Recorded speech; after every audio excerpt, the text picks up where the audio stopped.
investing in women is not charity, but it's a smart business case and a smart investment decision. People think that, investing in women is charity. Right. They see it as philanthropy. They see it as a social cause. We're trying to buck that. We don't want concessionary capital. There's a lot of research now, and we've seen it with our Fund 1 as well, that if you have a gender diverse board, if you have a gender diverse team, diversity of thought leads to better outcomes. We've seen a lot of research that shows that gender diverse boards are increasing valuations, are increasing profitability. We've even seen it with our own fund. Ms. Adesuwa Okunbo Rhodes, CEO of Aruwa Capital Management. It's a major voice in gender lens investing and women-led venture capital in Africa. Aruwa Capital has become a trailblazer in gender lens investing. What inspired you to create a fund specifically focused on empowering women and underserved founders? Thank you. It's great to be here. So with Aruwa Capital, it was really born out of my own lived experience of being a female founder, trying to raise capital as a female fund manager. So, I've been in the industry now for the last 16 years. I started my career in investment banking, in private equity, worked for firms like JP Morgan, TLG Capital. And I was always the only woman in most rooms that I was in. And I saw that lack of representation was preventing female entrepreneurs from getting the equal access to capital. In Africa, we have the highest rate of female entrepreneurship in the world. Right. It just didn't make sense to me that with the highest rate of female entrepreneurship in the world, 50% of the African population as women were only getting access to less than 2% of capital in venture capital. So when I saw this disparity within female entrepreneurs, it made me dig deeper into the representation amongst capital allocators. And when I looked at this, I saw that there were less than 10 funds in the whole of the African continent that had successfully reached a final close since 2008. And I was looking to raise my own fund, and I said, well, you can't be what you can't see. No wonder institutional investors are not investing in female fund managers, because they haven't seen enough examples of when women have been able to raise capital and produce significant financial returns. So for me, I was running another fund at the time. We were trying to raise a $100 million fund. They headhunted me from JP Morgan to help them set up their Africa business. But I decided to spin out on my own with Aruwa Capital in July 2019 to really showcase the untapped potential of women, and to showcase that as you invest in female capital allocators, there's a natural trickle-down effect to women in their portfolios. There is also a natural trickle-down effect to gender diversity within their portfolio companies, whether that's through their boards, through their management teams, through their value chains. And we've seen that improved gender diversity improves financial returns. And because of the role that women play, it also improves social impact. So we have a lot of investors that are looking for social impact. They have a lot of investors that are talking about ESG. We are proving with Aruwa Capital that in order to not only generate financial return, increase profitability, increase your bottom line, you can also significantly improve the lives of millions of people in society because of the role women play. So it was really from my own lived frustration and my own experience of struggling to fundraise that after a 7-year journey, we finally were able to raise our first $20 million fund for Aruwa Capital in 2022. That was backed by the likes of Visa Foundation that anchored us, MasterCard Foundation, FSD Africa with the UK government.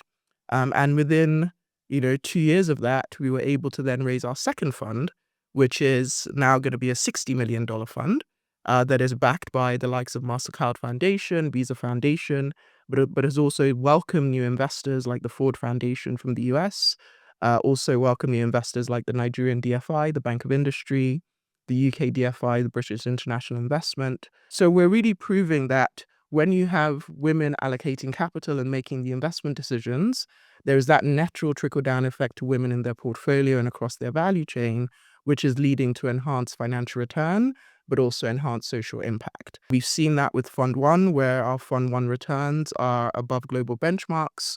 We've seen that it's no coincidence that we're above global benchmarks, but at the same time, 70% of our portfolio is female-led or female-founded.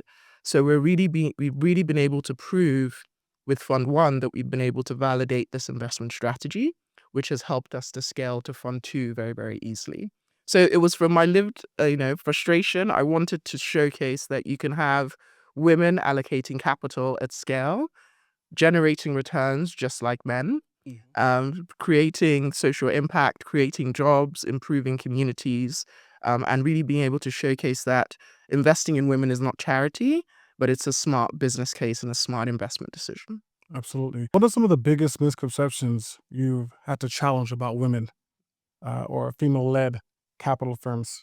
Yeah, so I think, people think that, investing in women is charity. Right. They see it as philanthropy. They see it as a social cause.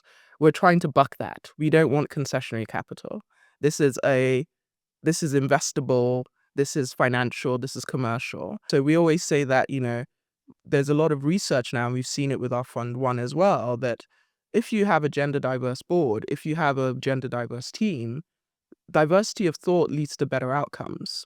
We've seen a lot of research that shows that gender diverse boards are increasing valuations, are increasing profitability. We've even seen it with our own fund, where in Fund 1, that was a 70% female-led or female-founded portfolio. We've seen a 26x increase in revenue since our investment. We've also seen that when subsequent funds and larger funds have come into our businesses, we've seen on average about 7x valuation markup and valuation uplift.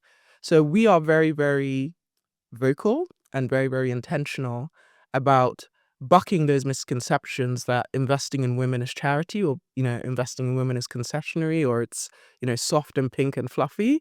It's a very, very smart business case. It's a very, very smart investment decision.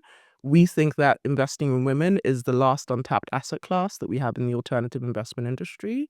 Because if you invest where no one else is looking, you're going to generate alpha. So that's what we've seen with our portfolio, and we'll continue to buck those misconceptions with our performance.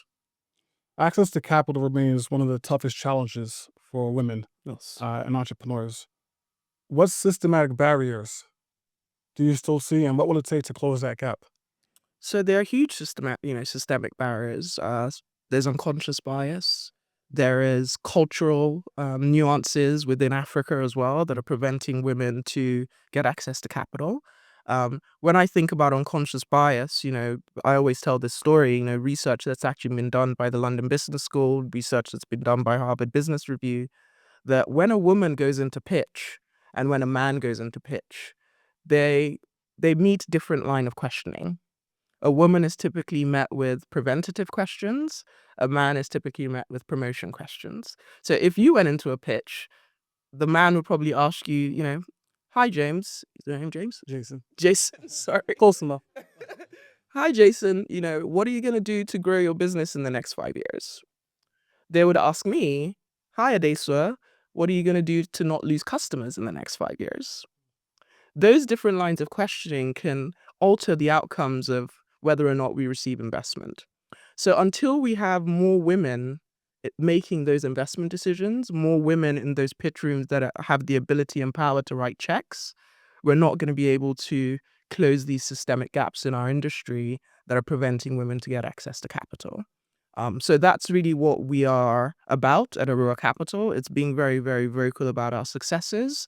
We want to make sure that we can be seen as a case study of success that will motivate other female fund managers to raise their own funds, but also make the business case for institutional investors to back more female fund managers, which will have a trickle-down effect to closing that female entrepreneurship access to capital gap. As a woman leading in a space that's still dominated by men, what has kept you grounded?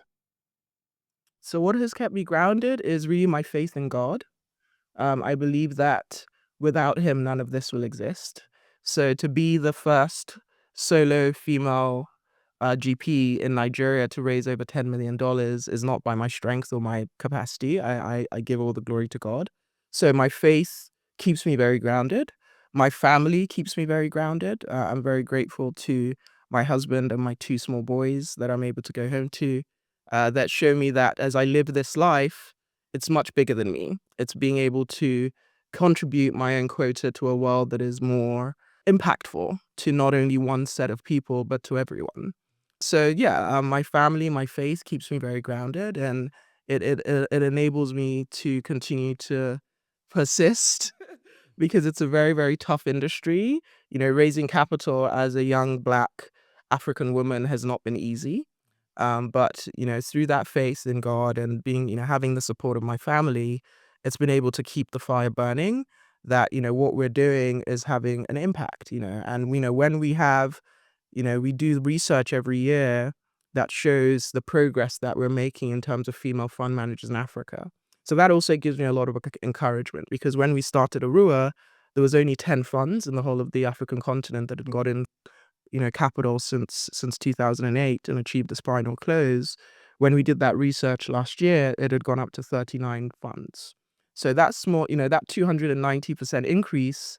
I like to think that we had a small part to play in that, because as people saw us raise institutional capital, saw us, surpass our fundraising targets, just small me, solo female founder, I think it gave people a lot of inspiration.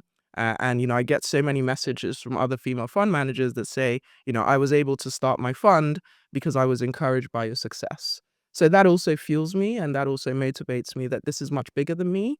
It's enabling other people to back themselves. It's enabling other people to bet on themselves, which will have ripple effects for, many economies on the continent. If you can summarize your mission, Yes. what does Aruwa Capital stand for? Aruwa Capital is all about unlocking inclusive prosperity. That's what summarizes our mission.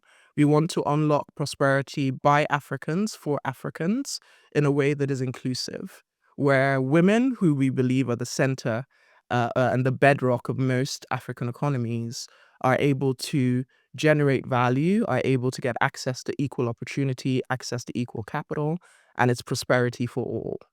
That is what summarizes our mission. Excellent. Excellent. Well, we are joined by Ms. Adesuwa Okunbo Rhodes, CEO of Aruwa Capital Management, and we thank you. Thank you for your time. Thank you very much, Jason.